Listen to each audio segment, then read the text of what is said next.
FOLLY of the Fire by K.R. Moore. Moment 1. The election. The election results fell to their final numbers as a stunned world of polypans around the planet of Judicia watched in absolute shock.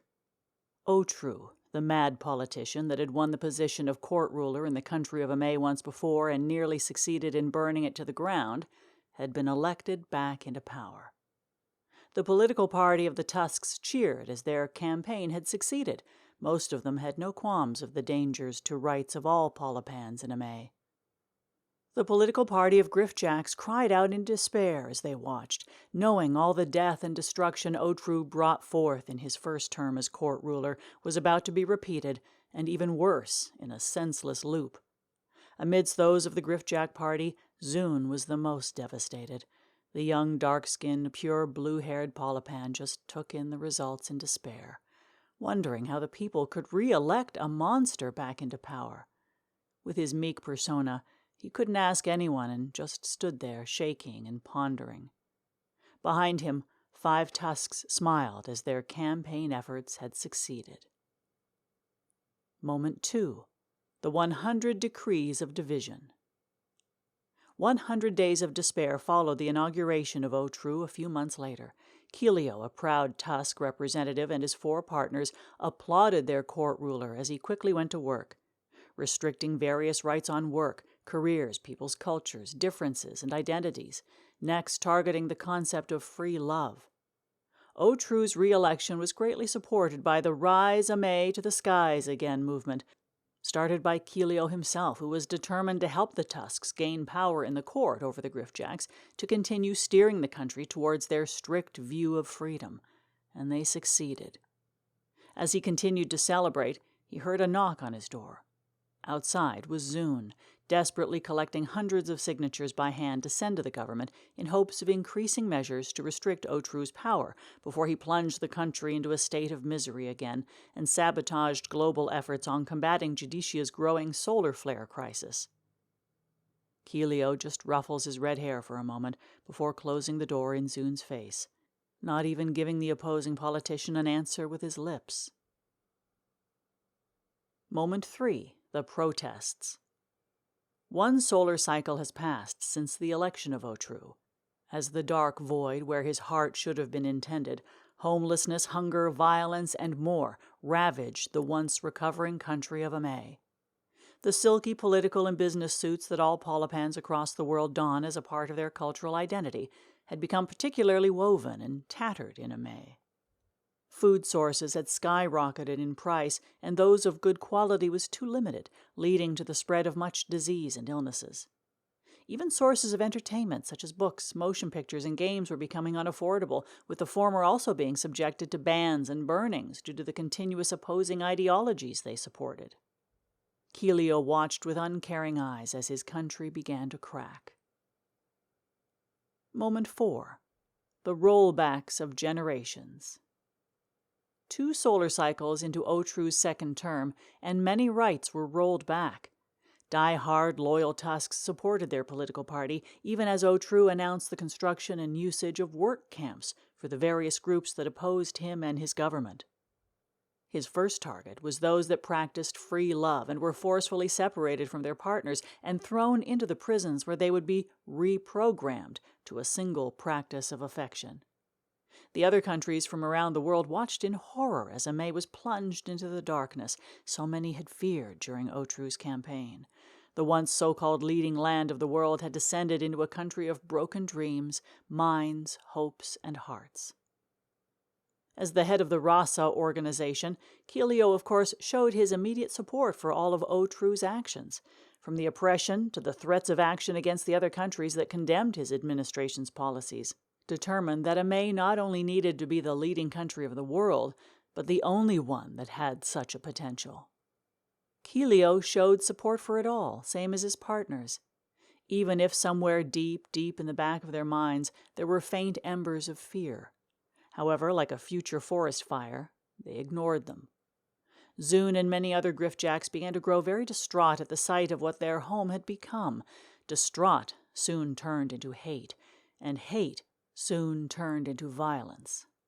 Violence not just aimed at all those who identified their political leanings as Tusks, but also towards the Griffjacks who neglected to vote in the past election to help avoid all the pain. With this anger and hate, the birth of the activist organization Azure Claw came forth. Moment 5. The isolation. Countries around the world began to abandon Amay as it devolved into the brink of civil war.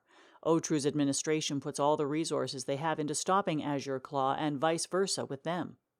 As the spokesperson for Rasa and truly believing in his oppressive cause, Keelio takes to the streets armed with many other radicalized Rasa loyalists.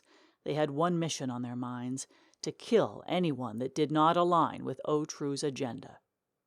Azure Claw had a similar approach.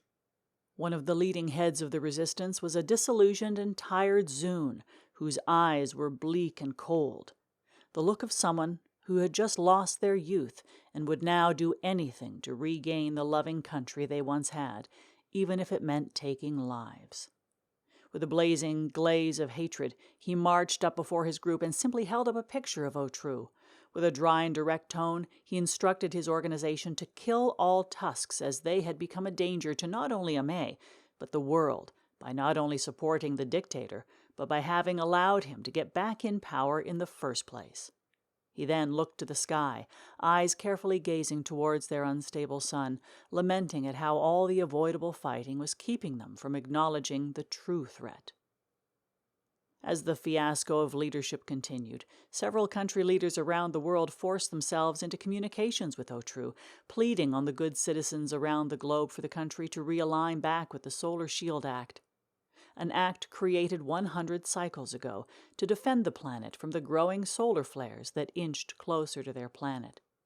The court ruler took the country out immediately after he took office 8 cycles ago in his first rule and prevented the succeeding ruler from bringing them back.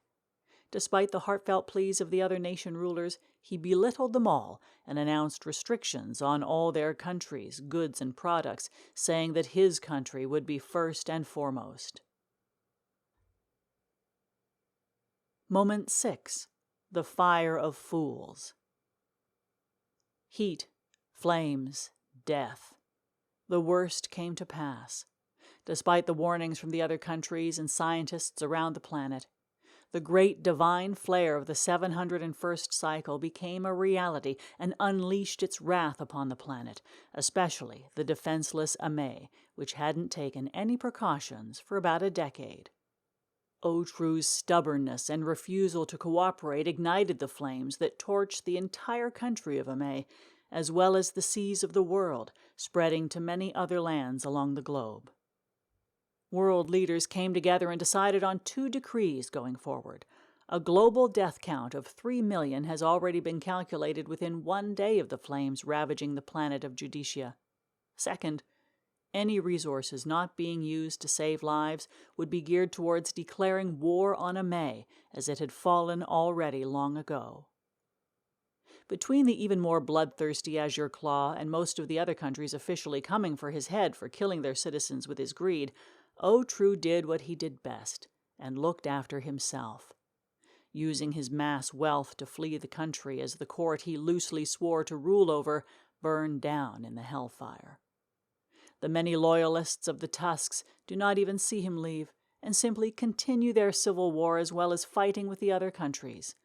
But throughout the conflict, many more corpses of both Tusks and Griffjacks hit the floor, and standing above them was Zune, covered in the blood of his enemies and missing a hand due to the flames as he led the purge of all those who enabled what befell the planet.